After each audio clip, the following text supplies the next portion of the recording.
So my question, the one I posted was, so in terms of, utilizing kind of a combo of the two things I feel like you two are both really well known for, taking attention, using social media, the kind of the slang term for just, where we all live nowadays, how would you guys utilize that?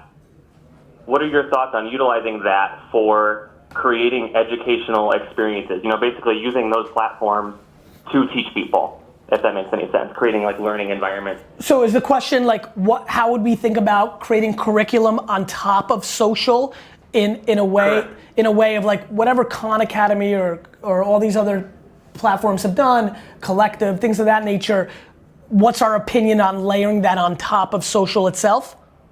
That's exactly what I'm saying. Do you guys have any thoughts on that? I mean, I can, No, I got you. More specific questions. I think the thing that excites me most is the opportunity that every single individual can both be a teacher and a student.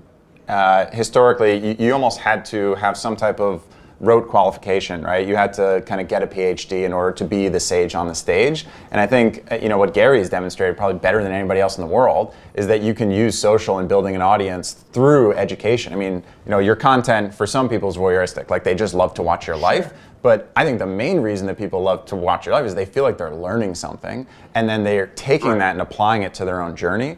And I think that many people are going to benefit from that in the future as more and more platforms, not only just that enable the social layer, but focus on specific niche areas within education emerge. Here's what I would say to this. I would say that the internet is the middleman, right? Like what we're seeing, what we're living through with Amazon and OTT and Netflix and Uber and on and on and on, Airbnb, the internet is the infrastructure. And I think people are struggling to understand that.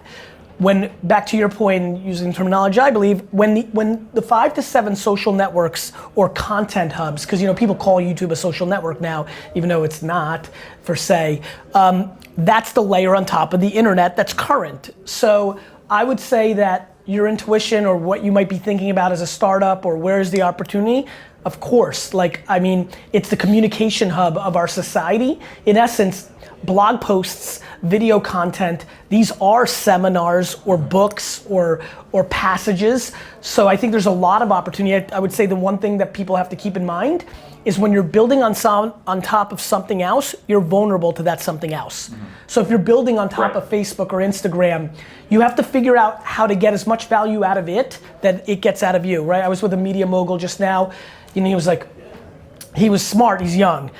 He was smart. He realizes he has to get the value out of Facebook and Instagram that it gets out of him. And so I would say if you can figure out how to get the value out of it, then you're fine. For example, look at my content. If I wanted to charge, I get 50 emails a day. Like, Gary, you need to charge $4.99 for daily V a week or whatever. I'll pay $10. People say this all the time. If I wanted to charge, I wouldn't be as comfortable building on top of Facebook and Instagram because there's no infrastructure for that, right? I don't want to pay the huge toll booth to Apple that is, 30 cents on the dollar either. So I would go direct. But I think what you need to do is figure out how to get value out of it. And I would say to anybody who's starting out something early, in the beginning you get much more value because you're building brand and awareness and attention. And then if you're looking to monetize, then you can start moving it off. Yeah, I agree. Cool, thanks bro. Okay. Hey, thanks guys. Oh, sorry.